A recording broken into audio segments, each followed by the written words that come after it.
8. Conclusão. Concentre-se, teste e acredite.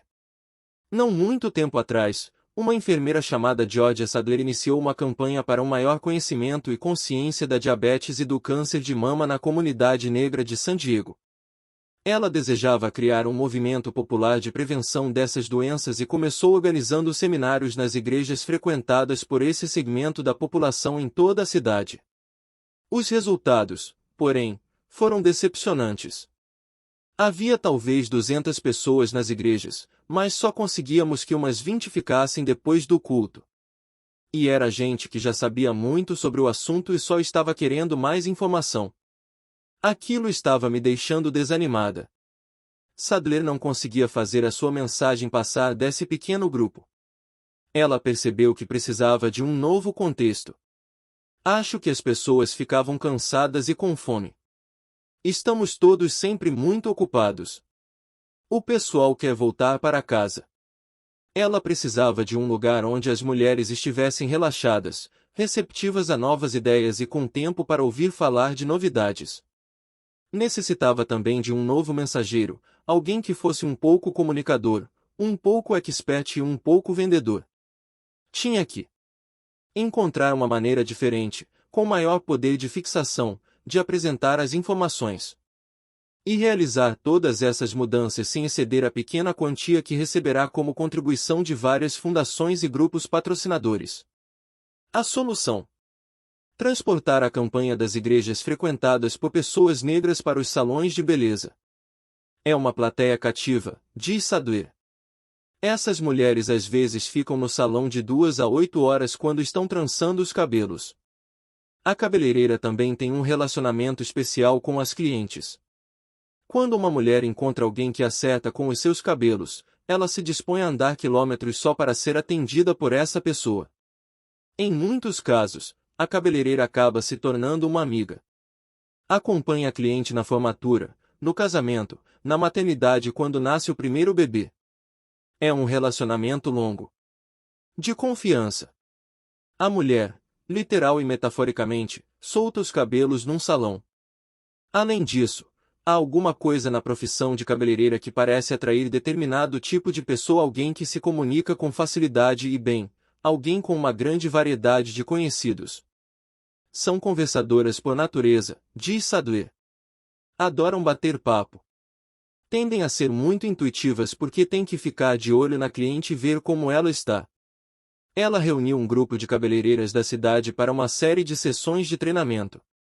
Levou um especialista em folclore para ensiná-las a apresentar as informações sobre câncer de mama de forma atrativa. Queríamos nos basear nos métodos tradicionais de comunicação, diz Sadler. Não estávamos numa sala de aula. Desejávamos que fosse algo que as mulheres sentissem vontade de compartilhar, de passar adiante. E é muito mais fácil transmitir conhecimento com histórias. Sadler manteve um fluxo constante de novas informações, fofocas e introduções de conversas sobre câncer de mama circulando nos salões. Dessa forma, todas as vezes que uma cliente voltava, a cabeleireira podia recorrer a um desses ganchos para começar um papo. Ela organizou todos esses dados em um texto de letras grandes e o colou em folhas laminadas capazes de aguentar o tranco de um salão movimentado. Montou um programa de avaliação para saber o que estava dando certo e verificar se estava conseguindo fazer com que as mulheres mudassem seu comportamento e passassem a realizar mamografias e exames de diabetes. O que ela descobriu foi que o programa funcionava. É possível fazer muito com pouco. No transcorrer deste livro, vimos várias histórias como essa da luta contra o crime em Nova York e a caça ao tesouro de Lester Wunderman para o Columbia Record Club. O que todas elas têm em comum é a modéstia. Sadler não foi ao Instituto Nacional do Câncer nem ao Departamento de Saúde do Estado da Califórnia pedir milhões de dólares para colocar em ação uma campanha elaborada, multimídia, de conscientização popular. Não foi bater de porta em porta pelos bairros de San Diego, inscrevendo mulheres para fazer mamografias de graça. Não bombardeou as emissoras de rádio e televisão com convocações para exame de prevenção. Ela simplesmente pensou na melhor maneira de usar o pequeno orçamento que tinha nas mãos. Mudou o contexto da mensagem. Mudou o mensageiro e mudou a própria mensagem. Sadler concentrou seus esforços. Essa é a primeira lição do ponto da virada. Deflagrar epidemias exige a concentração de recursos em poucas áreas essenciais. A regra dos eleitos diz que os comunicadores, experts e vendedores são os responsáveis por iniciar epidemias boca a boca. Isso significa que, se você estiver interessado em desencadear algo do gênero, seus recursos devem ser dirigidos somente a esses 3 grupos. Ninguém mais importa. Avisar William Davis de que os ingleses estavam chegando não serviu de nada para os colonos da Nova Inglaterra. Mas dizer isso a Paul Revere fez a diferença entre a derrota e a vitória. Os criadores de As Pistas de Blue desenvolveram um programa de televisão de meia hora, sofisticado, que as crianças adoraram. No entanto, eles perceberam que era impossível para a garotada se lembrar de tudo e aprender o que era necessário assistindo a cada episódio apenas uma vez. Portanto, fizeram o que ninguém havia feito na televisão até então. Repetiram o mesmo episódio 5 vezes seguidas. Sadler não tentou atingir todas as mulheres de San Diego de uma vez só. Ela usou os recursos disponíveis e os concentrou em um único lugar importante, o salão de beleza. Um olhar crítico poderia dispensar essas intervenções altamente focalizadas e direcionadas por considerá-las soluções band-aid. Mas essa expressão não deve ser vista como depreciativa. O band-aid é uma saída barata, muito versátil e conveniente para um número surpreendente de problemas. Na sua história, é provável que esses curativos tenham dado a centenas de milhões de pessoas a possibilidade de continuar trabalhando, jogando tênis, cozinhando ou caminhando quando estariam, de outra forma, paradas. Esse tipo de solução é, na verdade, o melhor porque permite resolver um problema com um mínimo de esforço, tempo e dinheiro. Temos, é claro, um desprezo instintivo por essa ideia porque alguma coisa dentro de nós acredita que as verdadeiras respostas para os problemas têm que ser abrangentes, que há virtude na aplicação persistente e indiscriminada de esforço, que devagar e sempre se chega longe. A questão é que a aplicação indiscriminada de esforço nem sempre é possível. Há ocasiões em que necessitamos de um bom atalho, de um jeito de fazer muito com pouco. E é aí que entram os pontos da virada. A teoria dos pontos da virada requer, entretanto, uma reestruturação da maneira como entendemos o mundo. Neste livro me estendi bastante sobre as idiosincrasias da nossa forma de nos relacionar uns com os outros e com as novas informações.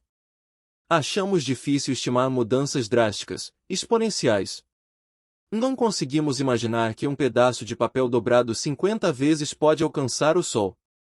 Existem limites bem delineados para o número de categorias cognitivas que somos capazes de organizar, para o número de pessoas que conseguimos amar de verdade e para o número de indivíduos que podemos conhecer de fato.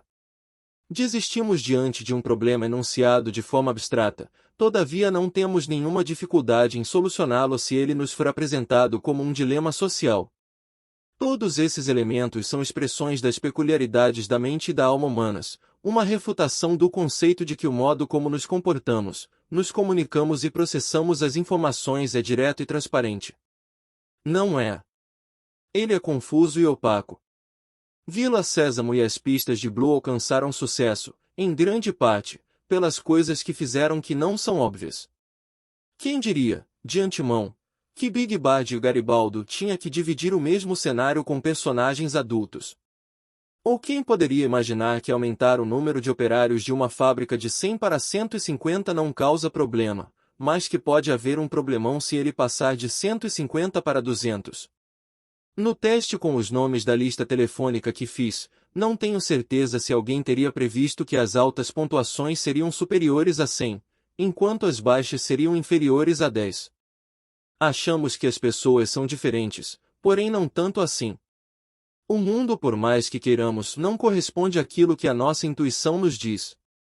Essa é a segunda lição do ponto da virada. Quem é bem-sucedido na criação de uma epidemia social não consegue isso fazendo apenas o que acha que está certo. Essas pessoas testam intencionalmente a forma como veem as coisas. Sem as indicações do distraidor, que lhe mostrou que suas intuições sobre fantasia e realidade estavam erradas, Vila Sésamo seria hoje nota de rodapé na história da televisão. A caixinha dourada de Lester Wunderman parecia uma ideia tola até ele provar que essa sugestão era muito mais eficaz do que um anúncio convencional. O fato de ninguém socorrer Kit Genovese parecia um caso óbvio de indiferença humana, até que testes psicológicos bem elaborados demonstraram a forte influência do contexto. Para entender as epidemias sociais, precisamos antes compreender que a comunicação humana tem suas próprias regras bastante insólitas e contrárias às expectativas. O que deve sustentar as epidemias de sucesso, no fim das contas, é uma fé inabalável de que é possível mudar, que as pessoas são capazes de transformar radicalmente seus comportamentos ou suas crenças diante do estímulo certo. Esse é outro elemento que contradiz algumas das suposições mais enraizadas que temos sobre nós mesmos e a respeito uns dos outros. Gostamos de pensar que somos pessoas autônomas, orientadas de dentro para fora e que a nossa maneira de ser e agir é algo estabelecido de modo definitivo pelos genes e pelo temperamento. Contudo, combinando os exemplos de vendedores e comunicadores, da cavalgada de Paul Revere, de As Pistas de Blue, da regra dos 150, da limpeza do metrô de Nova York e do erro fundamental de atribuição, chegamos a uma conclusão bem diferente do que é ser humano. Sofremos uma influência tremenda do meio em que vivemos, o nosso contexto imediato e da personalidade das pessoas que nos cercam. Limpar as pichações das paredes das estações do metrô de Nova York transformou os moradores da cidade em cidadãos melhores. Dizer aos seminaristas que se apressassem fez deles maus cidadãos. O fato de um jovem carismático da Micronésia ter tirado a própria vida deflagrou uma epidemia de suicídios que durou uma década. Colocar uma caixinha dourada no canto de um anúncio do Columbia Record Club fez a compra de discos pelo correio parecer irresistível. Examinar comportamentos complexos, como fumar, suicidar-se e cometer crimes, é avaliar como estamos sujeitos à influência do que vemos e escutamos e como somos profundamente sensíveis até aos mínimos detalhes do cotidiano. Por isso a mudança social é tão inconstante e tantas vezes inexplicável, é porque faz parte da nossa natureza ser inconstante e inexplicável. No entanto, se existe dificuldade e inconstância no mundo do ponto da virada, também há uma grande dose de esperança. Pela simples manipulação do tamanho de um grupo de pessoas, temos condições de melhorar significativamente a sua receptividade a novas ideias. Adequando a forma de apresentar as informações, podemos aumentar de modo extraordinário sua capacidade de fixação. Encontrando e atingindo aquelas raras pessoas especiais que detêm grande poder social, somos capazes de alterar o curso das epidemias sociais. No fim, os pontos da virada são uma reafirmação do potencial para mudanças e do poder da ação inteligente. Veja o mundo à sua volta. Pode parecer um lugar impossível de mover, fixo, implacável. Mas com um leve empurrãozinho no lugar certo ele dá uma virada. Pois fácil. Lições de O Ponto da Virada vindas do mundo real. Pouco tempo depois do lançamento deste livro nos Estados Unidos, conversei com um epidemiologista, um homem que tinha dedicado a maior parte da sua vida profissional ao combate da epidemia de AIDS. Ele era uma pessoa equilibrada e estava frustrado, assim como estaria qualquer um que tivesse que lidar todos os dias com uma doença tão terrível. Estávamos sentados num café falando sobre o meu livro, que ele tinha lido. De repente, ele fez um comentário espantoso. Eu me pergunto se não estaríamos numa situação melhor se nunca tivéssemos descoberto o vírus da AIDS. Não acho que ele estivesse dizendo aquilo literalmente nem que lamentava pelas incontáveis vidas que haviam sido salvas ou prolongadas por drogas contra o HIV e os testes de AIDS. Com aquelas palavras ele queria dizer que a epidemia de AIDS é, em essência, um fenômeno social. Ela se alastra por causa de crenças, estruturas sociais, pobreza, preconceitos e personalidades de uma comunidade. Por isso, às vezes, voltar-se inteiramente para as características biológicas precisas de um vírus só serve para distrair a atenção. Poderíamos ter contido a disseminação da AIDS de forma muito mais eficaz se tivéssemos nos concentrado naqueles fatores crenças, estruturas sociais, pobreza, preconceitos e personalidades. Quando ele disse aquela frase, uma lâmpada se acendeu dentro da minha cabeça. Era isso que eu estava tentando dizer neste livro. Um livro, como aprendi há muito tempo numa aula de literatura, é um documento vivo e dinâmico que se enriquece a cada nova leitura. Mas nunca tinha acreditado nisso até escrever O Ponto da Virada. Fiz este livro sem ter a menor ideia de quem iria lê-lo nem de que forma ele seria útil, se é que seria útil de algum modo. Parecia presunçoso pensar de outra maneira. A partir do seu lançamento, no entanto, recebi rios de comentários de leitores. Foram milhares de e-mails chegando ao meu site, www.gladwell.com. Realizei palestras e seminários, participei de reuniões de vendas, conversei com empresários da internet, designers de sapatos, ativistas, executivos do cinema e muitas outras pessoas. Em cada uma dessas ocasiões, aprendi algo novo sobre o livro e sobre a razão de ter caído no gosto popular. Em Nova Jersey, o filantropo Sharon Kamazin comprou 300 exemplares de O Ponto da Virada e enviou um para cada biblioteca pública do estado, prometendo financiar quaisquer ideias que elas apresentassem inspiradas no livro. Baseiem-se no livro para criar algo novo. Não me venham com uma sugestão qualquer que gostariam de pôr em prática, Kamazin disse aos bibliotecários. Em poucos meses, verbas de O Ponto da Virada totalizando cerca de $100 mil tinham sido concedidas a 21 bibliotecas. Em Roselle, a biblioteca pública se localiza numa rua transversal, escondida atrás de uns arbustos. Sua administração recebeu dinheiro para colocar placas pela cidade orientando como chegar ao prédio. Outra biblioteca usou a verba para ensinar os comunicadores que integram seu grupo de terceira idade a navegar na internet apostando que fossem atrair outros benfeitores. Houve também uma biblioteca que comprou livros e outras publicações em espanhol, na esperança de conquistar uma comunidade rejeitada em sua cidade. Em nenhum dos casos os recursos ultrapassaram poucos milhares de dólares. Eles foram modestos, assim como as ideias em si, porém esse era o objetivo.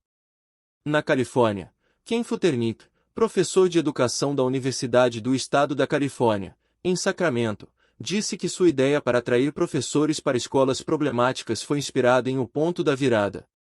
Existe um impasse interessante, comentou ele.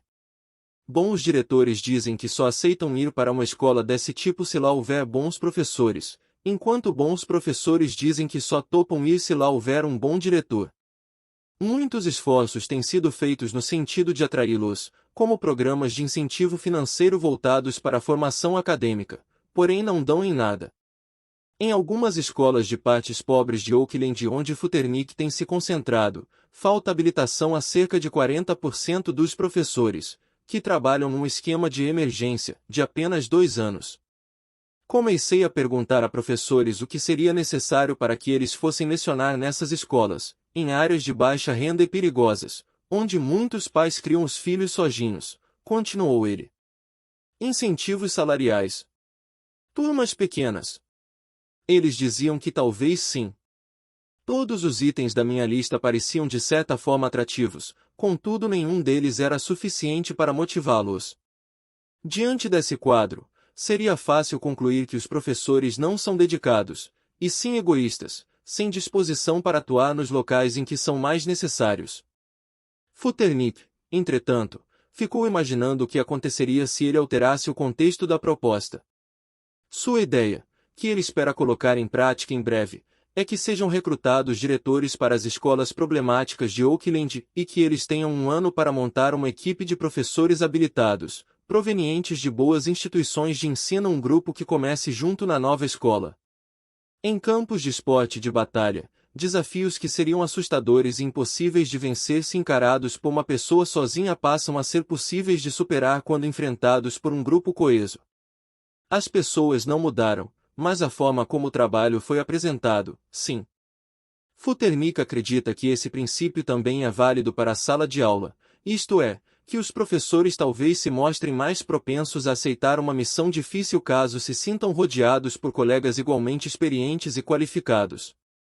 Essa é uma lição retirada de O Ponto da Virada que nunca pensei que pudesse ter aplicação no subúrbio de Oakland. Uma das coisas que me motivaram a escrever este livro foi o mistério da propaganda boca a boca, fenômeno que todo mundo parece considerar importante, mas que ninguém consegue definir. Foi sobre esse assunto que os leitores mais comentaram comigo no último ano e sobre o qual mais refleti também. O que agora é mais óbvio para mim, embora não fosse na época em que escrevi o ponto da virada, é que estamos prestes a entrar na era da propaganda boca a boca e que, paradoxalmente, a sofisticação, a magia e o acesso ilimitado à informação na nova economia nos levarão a confiar cada vez mais nos tipos mais primitivos de contatos sociais.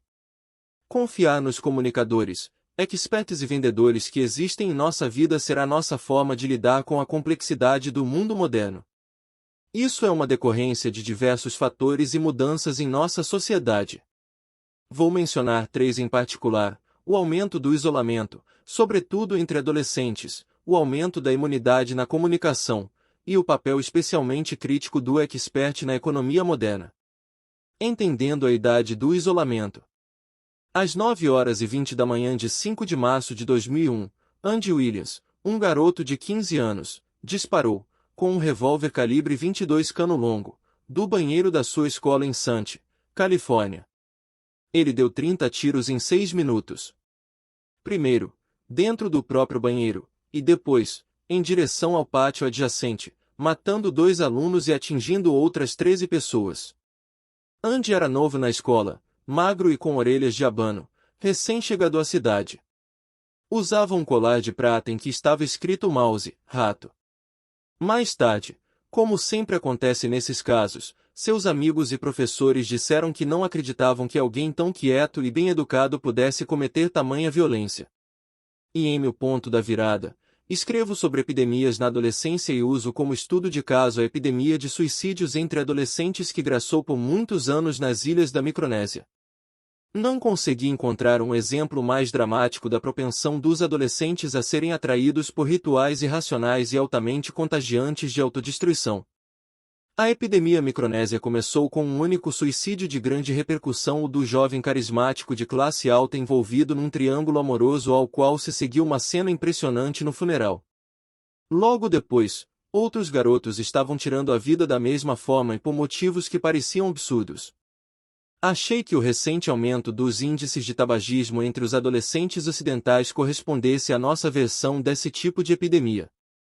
No entanto, a analogia não foi exata. Na Micronésia, os adolescentes estavam fazendo algo singular dentro da sua própria cultura. Não estavam imitando um hábito dos adultos nem reagindo a uma imposição do mundo dos mais velhos. Estavam seguindo as regras internas do seu universo jovem, como se não enxergassem o que os adultos diziam e faziam. O fumo entre adolescentes, ao contrário, é bem diferente. É um hábito de adultos que os adolescentes consideram bacana justamente por causa das suas raízes adultas. E a garotada fuma, em parte, em reação aos sermões sobre os malefícios do fumo.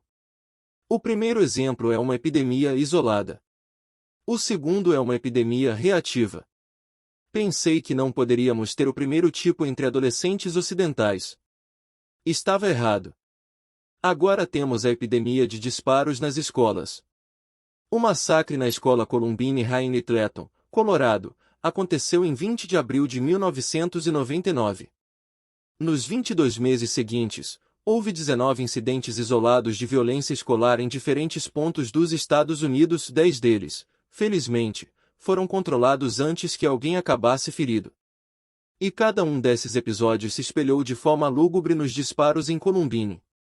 Seth Trick, aluno da 7ª série em Fort Gibson, Oklahoma, que sacou uma arma 9mm semi-automática e deu 15 tiros num grupo de colegas em dezembro de 1999, estava tão obcecado com o que acontecerá em Columbine que, antes do incidente, vinha fazendo terapia. Um rapaz de 17 anos em Milubra, Califórnia, foi preso por ameaçar fazer um Columbine na escola. A polícia descobriu um arsenal de 15 armas espingardas na casa dele.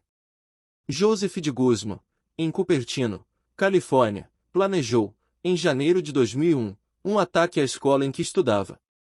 Mais tarde, disse à polícia que os atiradores de Columbine eram a única coisa verdadeira. No mês seguinte, 3 garotos foram presos no Kansas. Com eles os policiais encontraram material para a fabricação de bombas, espingardas e sobretudos iguais aos usados pelos atiradores de Columbine. 2 dias depois, em Fort Collins, Colorado, foi descoberto outro arsenal com munição e armas. Alguém tinha escutado os adolescentes envolvidos planejando refazer Columbine. Na imprensa, essa onda de disparos, reais e potenciais, estava às vezes sendo retratada como parte de um movimento maior de violência. Mas isso não é verdade. De 1992 a 1993, houve 54 mortes violentas em escolas públicas nos Estados Unidos. Em 2000, foram 16. A onda de Columbine aconteceu num período em que a violência entre alunos estava em baixa, não em alta. Muita atenção também foi dada às circunstâncias sociais dos adolescentes envolvidos nesses episódios. Andy Williams era um garoto solitário e intimidado pelos colegas, produto do divórcio e da negligência. A revista Time resumiu o mundo dele como um lugar em que ficar chapado com maconha super forte, do tipo Bubblegum Chronic, é para alguns um ato diário, e em que matar aula para se encontrar com a gangue dos irmãos arianos na rampa de skate é uma opção de vida comum. No entanto, o fato de uma criança crescer em meio ao desafeto e à solidão não é uma situação nova. Milhões de outros adolescentes que têm seu desenvolvimento emocional tão prejudicado quanto Andy Williams não entram na escola de manhã e saem atirando. A diferença é Columbine. Andy Williams foi infectado pelo exemplo de Eric Harris e D.Y. Klebold, assim como os garotos que começaram a se matar na Micronésia foram infectados pelo exemplo do suicídio do jovem carismático envolvido com 2 mulheres. É um erro tentar entender os atos desses jovens pondo a culpa em influências do universo externo, isto é, considerando tendências mais abrangentes de violência e colapso social. Essas são epidemias isoladas. Elas seguem um roteiro misterioso interno que só faz sentido no mundo fechado dos adolescentes que o habitam. A melhor analogia com esse tipo de epidemia foi a explosão de intoxicação alimentar que assolou várias escolas públicas na Bélgica no verão de 1999. Tudo começou quando 42 crianças na cidade de Bornem adoeceram de forma misteriosa depois de beberem Coca-Cola. Todas foram hospitalizadas. 2 dias depois, mais 8 crianças que frequentavam a escola adoeceram em Bruges, seguidas por 13 em Arelbeck no dia seguinte e por 42 em Lochiste 3 dias depois disso. A espiral foi crescendo cada vez mais até que, no fim, havia mais de 100 crianças internadas se queixando de náusea e dores de cabeça. Isso forçou a Coca-Cola a fazer o maior recolhimento do produto nos seus 113 anos de história.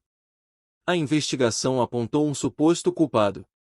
Na fábrica da empresa na Antuérpia, dióxido de carbono contaminado foi usado para carbonar um lote do xarope do refrigerante. O caso, porém, se complicou. A análise mostrou que os agentes contaminantes no dióxido de carbono eram compostos sulfúricos presentes na proporção de 5 para 17 partes por bilhão. No entanto, essas substâncias só causam doenças quando se apresentam em níveis cerca de 1000 vezes maiores do que esse.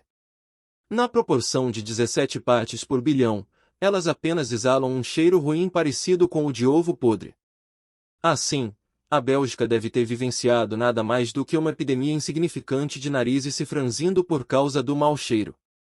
Mais intrigante ainda é o fato de que, em 4 ou 5 escolas onde a Coca-Cola ruim teria supostamente causado o problema, metade das crianças que adoeceu nem tinha bebido refrigerante naquele dia.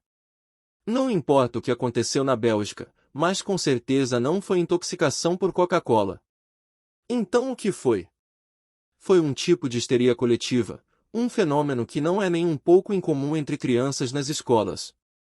Simon Vesely, psiquiatra da Faculdade de Medicina do King's College em Londres, coletou relatos desse tipo de histeria por cerca de 10 anos. Ele dispõe de centenas de exemplos que datam desde 1787, quando fiadores de Lancashire ficaram doentes de repente por acreditarem que tinham sido intoxicados por algodão tingido. Segundo Vesely, quase todas as histórias se encaixam num padrão. Uma pessoa vê alguém próximo adoecer e se convence de que está sendo contaminada por um mal oculto, enquanto no passado eram demônios e espíritos, agora costumam ser toxinas e gases. O medo a deixa ansiosa. A ansiedade provoca náusea. Sua respiração se acelera. Ela desmaia. Outras pessoas escutam a mesma afirmação, veem a vítima desfalecer e ficam ansiosas. Sentem-se nauseadas.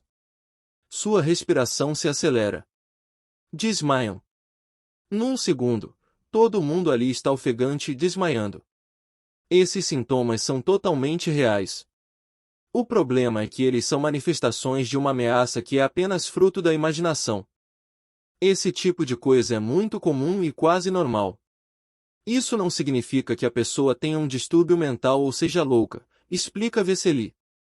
O que aconteceu na Bélgica foi um exemplo típico de uma forma padrão de ansiedade contagiante, talvez intensificada pelo pânico que havia no país por causa da contaminação de ração animal por dioxina.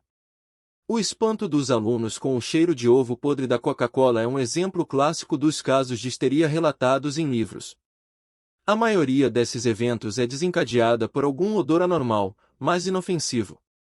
Algo diferente, como um cheiro estranho vindo do aparelho de ar-condicionado, disse Vesely. O fato de que esses incidentes explosivos aconteçam em escolas também é típico. As ocorrências clássicas são sempre com alunos, continuou ele. Há um episódio famoso na Inglaterra envolvendo centenas de meninas, todas estudantes, que desmaiaram durante um festival de jazz em Nottinghamshire, em 1980. Elas puseram a culpa num fazendeiro local por ter espargido pesticidas na área. Houve mais de 115 casos documentados de histeria em escolas nos últimos 300 anos. É um erro levar muito a sério explosões de histeria como no caso da Coca-Cola belga. De jeito nenhum. Esse foi, em parte, um sinal de ansiedades encobertas e muito profundas. Além disso, as crianças não estavam fingindo que tinham aqueles sintomas, elas estavam doentes de verdade. É importante perceber que às vezes o comportamento epidêmico entre crianças não apresenta uma causa identificável e racional, elas adoecem apenas porque outras crianças ficaram doentes. Nesse sentido, a explosão de disparos em escolas após o massacre em Columbine não é diferente. Esses eventos aconteceram exatamente porque a tragédia de Columbine ocorreu e porque um comportamento ritualizado, dramático e autodestrutivo entre adolescentes que pode envolver suicídio, tabagismo, ir armado para a escola ou desmaiar depois de beber uma inofensiva lata de Coca-Cola tem um extraordinário poder contagiante. Acredito que a forma como o universo dos adolescentes vem se desenvolvendo nos últimos anos aumentou o potencial desse tipo de isolamento. Esses jovens recebem mais dinheiro dos pais, então podem construir seus próprios mundos material e social com mais facilidade. Agora também estão autorizados a passar mais tempo com os amigos e menos tempo na companhia dos adultos. Ganham e-mails e pageres e, sobretudo, telefones celulares, para que possam preencher todas as horas vagas do dia com as vozes dos colegas da turma quando antes elas eram preenchidas com vozes de adultos. Esse é um universo regido pela lógica da propaganda boca a boca, pelas mensagens contagiantes que os adolescentes compartilham. Columbine é agora a epidemia isolada de maior destaque entre eles. Mas não será a última. Cuidado com o aumento da imunidade. Um dos assuntos que não explorei muito em O Ponto da Virada, mas sobre o qual fui bastante questionado, é o efeito da internet em particular, do e-mail sobre minhas ideias acerca da propaganda boca a boca. É certo, afinal de contas, que o e-mail parece ter tornado obsoleto o papel do comunicador ou, pelo menos, que o fez mudar significativamente. O e-mail permite que quase todos se mantenham a par do que está acontecendo com um grande número de pessoas. Na realidade, com esse meio de comunicação podemos entrar em contato, de forma barata e eficaz, com indivíduos incluindo clientes que nem mesmo conhecemos. Kevin Kelly, um dos gurus da nova economia, escreveu, por exemplo, sobre o que ele chama de efeito fax, que é uma versão desse argumento. O primeiro aparelho desse tipo resultou do investimento de milhões de dólares em pesquisa e desenvolvimento e custava cerca de $2.000 no varejo. Mas não servia para nada porque não existia outra máquina similar com a qual pudesse se comunicar. O segundo aparelho tornou o primeiro mais valioso, o terceiro tornou os dois primeiros ainda mais valiosos, e assim por diante. Como esses equipamentos estão ligados em uma rede, cada fax adicional vendido aumenta o valor de todos os que entraram em operação antes dele, disse Kelly. Portanto, quando uma pessoa compra um desses produtos, O que ela está adquirindo de verdade é acesso a toda uma rede de fax, que vale muito mais do que a máquina em si. Kelly chama isso de efeito fax, ou lei da plenitude, e a considera uma ideia extraordinariamente radical. Na economia tradicional, afinal, o valor é resultado da escassez. Os ícones de riqueza, convencionais diamantes, ouro são preciosos porque são raros. E, quando algo escasso se torna abundante como o petróleo nas décadas de 1980 e 1990, ele perde valor. A lógica da rede, porém, é o contrário. Poder e valor resultam da abundância. Quanto mais cópias alguém fizer do seu software, mais pessoas adicionará à sua rede e mais forte ela se tornará. É por isso que o e-mail é, em tese, tão poderoso. Ele é a melhor ferramenta para criarmos facilmente redes pessoais desse tipo. Mas será que isso é verdade? As epidemias também formam redes. Um vírus passa de uma pessoa a outra, espalhando-se por toda uma comunidade. Quanto mais indivíduos forem infectados, mais poderosa a epidemia se tornará. No entanto, é também por isso que as epidemias costumam desaparecer de repente.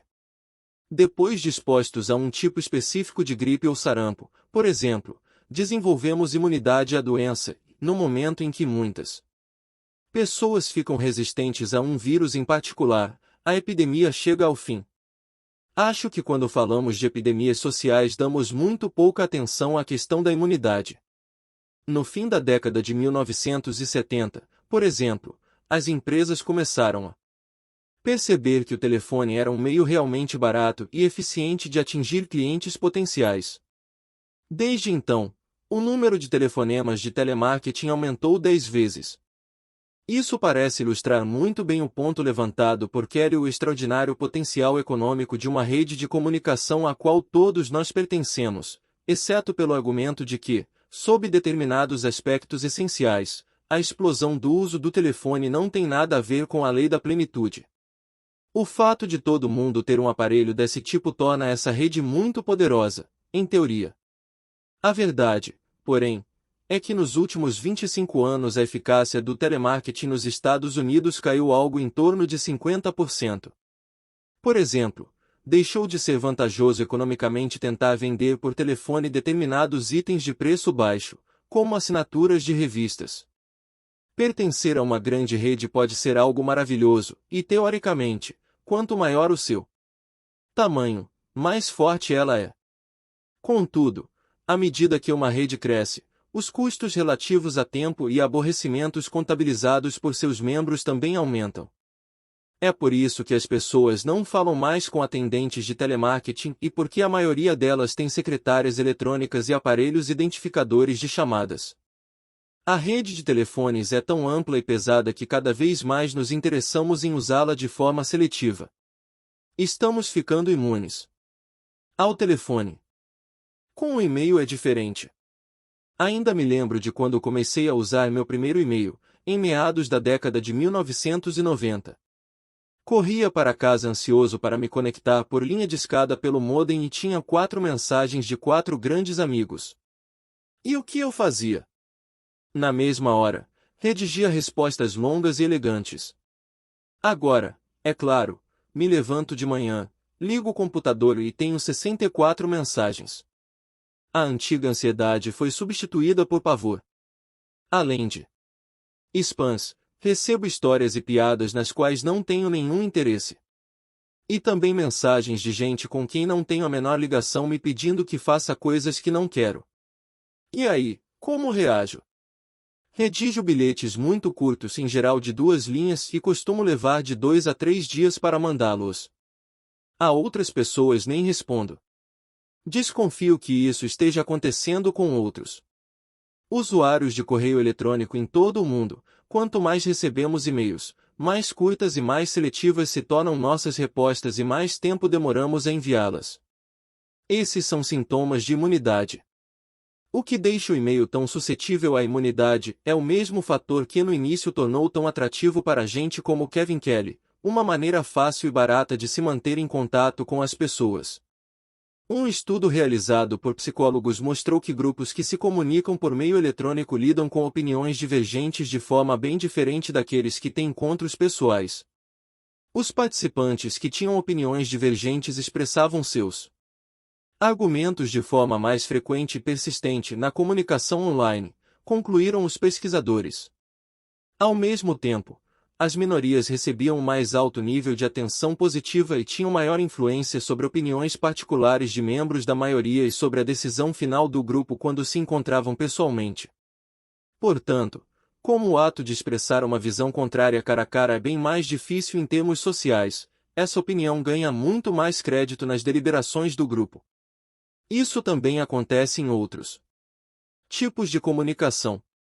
O fato de que qualquer um pode nos mandar uma mensagem eletrônica gratuitamente faz com que as pessoas nos enviem e-mails com frequência.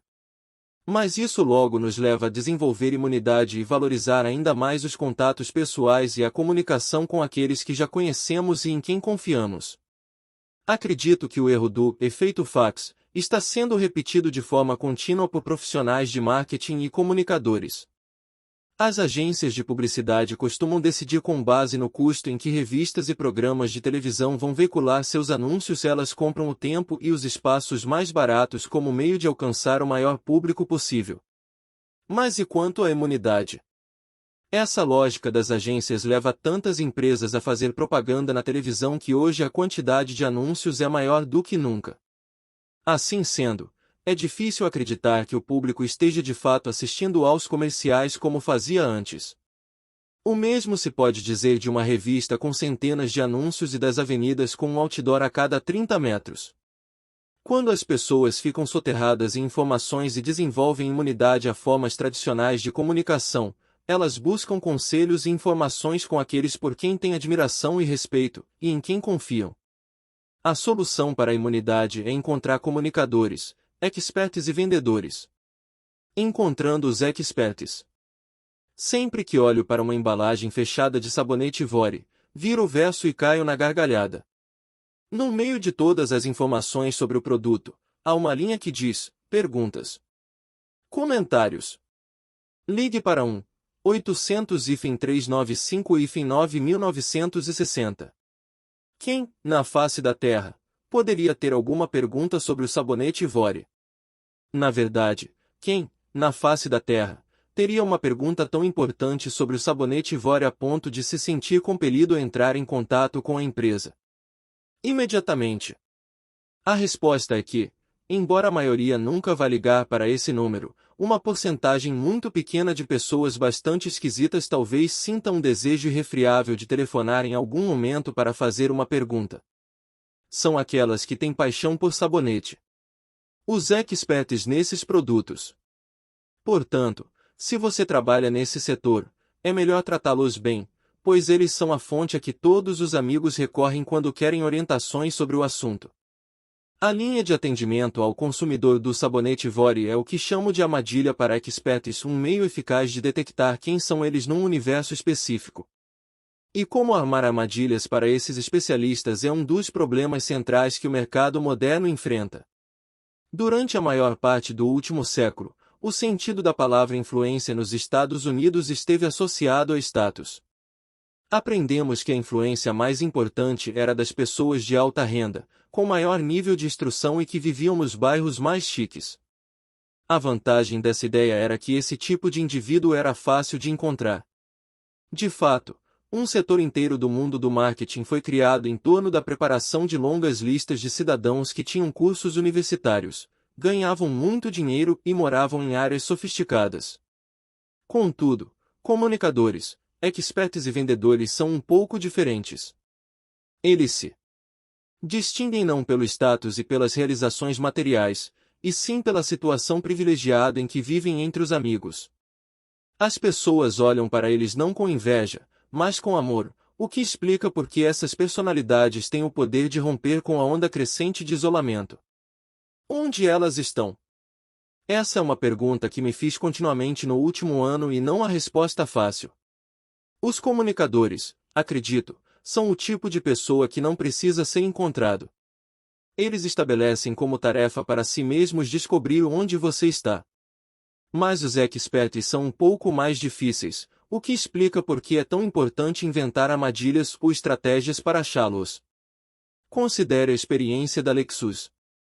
Em 1990, pouco depois de ter lançado seus carros de luxo nos Estados Unidos, a empresa percebeu que a linha LS400 apresentava dois pequenos problemas que exigiam o recolhimento dos veículos. A situação era, de qualquer ponto de vista, complicada. A Lexus decidirá, desde o começo, construir sua reputação em torno da mão de obra qualificada e da confiabilidade. E agora, pouco mais de um ano após o lançamento da marca, estava sendo forçada a admitir falhas em seu principal produto. Então, optou por realizar um esforço especial. A maioria dos comunicados sobre recolhimento é feita por meio de anúncio na imprensa e envio de carta de notificação aos clientes. A empresa, em vez disso, telefonou para cada um dos proprietários dos carros defeituosos e os avisou do recolhimento. Após o conserto, quando eles foram apanhar os automóveis nas concessionárias, cada um dos veículos tinha sido lavado e abastecido. Se o cliente morasse a mais de 160 quilômetros da revendedora mais próxima, a loja enviava um mecânico até a casa dele. Houve o caso de um técnico que voou de Los Angeles a Anchorage para fazer os reparos. Era necessário chegar a tal ponto. Podemos dizer que a Lexus exagerou. Os problemas com os carros eram relativamente pequenos. E o número de automóveis que deveriam ser recolhidos também não era grande, afinal a empresa tinha entrado no mercado havia pouco tempo. A Lexus parecia ter tido muitas oportunidades para corrigir o dano. O fato mais importante, no entanto, não era o número de clientes afetados pelo recolhimento, e sim o tipo de cliente envolvido nessa história. Afinal, quem são essas pessoas que se arriscam a comprar um modelo de luxo de uma marca nova? Experts em carros. Talvez só houvesse uns poucos milhares de proprietários de Lexus até aquele momento, porém eles eram especialistas em automóveis, gente que leva esses produtos a sério, que fala sobre eles, que dá conselhos aos amigos sobre o assunto. A Lexus percebeu que tinha um público cativo de experts e que, se eles ficassem insatisfeitos, poderiam começar uma epidemia boca a boca sobre a qualidade do seu atendimento ao consumidor, e foi exatamente isso que aconteceu. A empresa emergiu de uma situação que poderia ter sido um desastre com uma reputação pelo atendimento que perdura até hoje. Uma revista automobilística chamou o episódio de comunicação de recolhimento perfeita. Esta é a armadilha perfeita para experts reconhecer que, às vezes, uma situação ou um momento específico acontece para reunir um autêntico público de experts. Vou citar um exemplo que um leitor de O Ponto da Virada, Bill Artigan, me mandou por e-mail. Artigan trabalhava para a ITT Financial Services no início da década de 1970, exatamente a época em que o setor conseguiu autorização para comercializar a até então desconhecida conta individual de aposentadoria. Esse foi o mercado que a ITT acabou dominando. Por quê? Porque a empresa foi a primeira a descobrir um grupo de experts. Veja o relato de Artigan. Naquela época, a ideia de dar seu dinheiro a uma instituição até ter pelo menos 59 anos e meio parecia estranha e assustadora. Mas havia algo interessante sobre essas contas individuais de aposentadoria. Até meados de 1970, as isenções fiscais eram apenas para pessoas ricas. Aquela era uma exceção. Saber disso foi o segredo do nosso sucesso. Focar os ricos. Não. Eles não são muitos, são difíceis de encontrar, e os benefícios das contas individuais de aposentadoria provavelmente não teriam muito apelo para esse público. No entanto, um grupo em potencial logo apareceu brilhando em nosso radar. O dos professores. Na época, e até hoje, infelizmente, esse grupo imprescindível de profissionais trabalhava muito e ganhava mal. Ninguém jamais se aconselhava com eles quando se tratava de deduções fiscais e investimentos. Aquelas contas, porém, lhes proporcionavam muitos benefícios que até então só se destinavam às pessoas ricas. Seriam vantajosas para eles no presente e no futuro. Como disse o grande colunista de esportes Red Smith, Lutadores lutam. E os professores? Eles ensinam. Logo os professores entenderam quais eram os benefícios que as contas individuais de aposentadoria tinham a lhes oferecer. Imediatamente, a natureza humana assumiu o controle. Pela primeira vez na história, eles foram capazes de conversar com os pais de alunos sobre como lidavam com dinheiro. Falar sobre o assunto preparou o mercado inteiro. Até hoje essa foi a estratégia de marketing mais brilhante em que já me envolvi. Existe um modo de encontrar os experts em cada mercado? Não sei. Embora eu tenha certeza de que alguns leitores usarão este livro como inspiração para descobrir uma forma de fazer isso. Num mundo dominado pelo isolamento e pela imunidade, entender os princípios da propaganda boca a boca é mais importante do que nunca.